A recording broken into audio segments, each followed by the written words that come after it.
You ask Tiger to solve. This deals with linear equations with one unknown. The final result is k equals 6.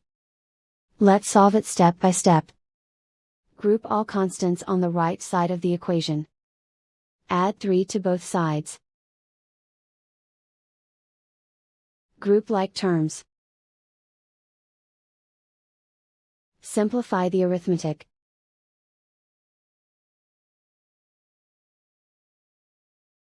Isolate the k. Divide both sides by 2. Simplify the fraction. Find the greatest common factor of the numerator and denominator. Factor out and cancel the greatest common factor. And so the final result is k equals 6.